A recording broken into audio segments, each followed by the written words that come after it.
I believe Blair called Ben, and I quote here, a lemon. That's a new one for me.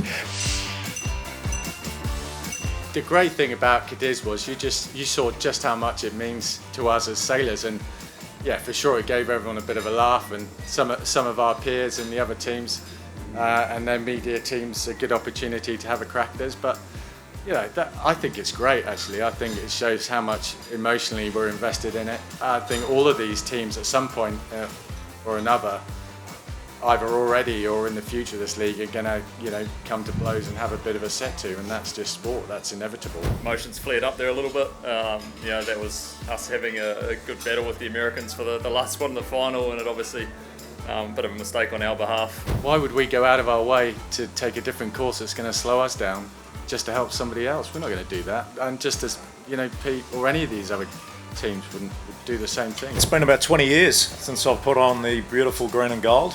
So it's it's an exciting time. It's a fantastic team. Let's face it, it's the benchmark team. Yes, I'm replacing a redhead, and I am a redhead, but still there's differences, and it's actually been harder than I thought, in that a lot of the manoeuvres and the playbook is different to what I'm used to. So not going back to reflect it, like a reflex action in a high pressure moment, is very challenging. No beef. I think that's pretty clear, isn't it?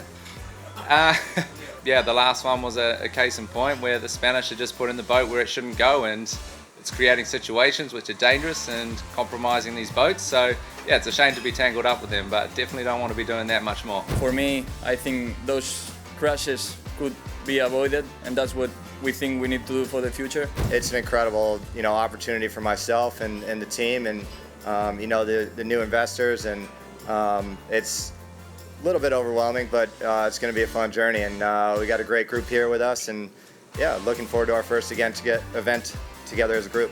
Sailing against the best in the world, and there's no shortcuts, so we're going to have to put the time in, and this group is willing to do that. When I started to the US team, it had just finished season 1 in last place.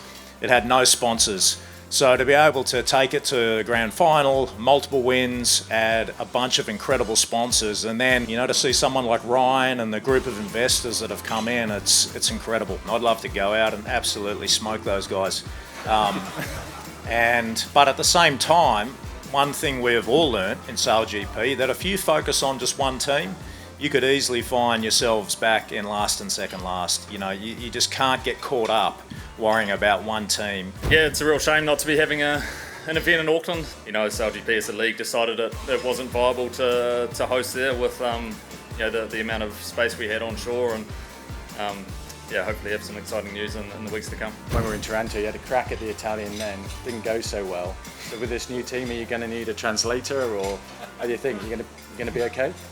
Mate, I'm just shocked that you said it didn't go so well. I thought it went damn well, about as good as it could have gone, actually. I couldn't understand a word of it. Are you feeling pressure heading into this weekend? On the water, not at all. No, sitting up here, maybe a little bit. And the Italian fans, they are the most passionate in the world. We've seen them following their own teams, so it's just seeing the next generation of athletes and what, they've done an incredible job in their grassroots, their development programs, Olympic programs, and we'll be right up there.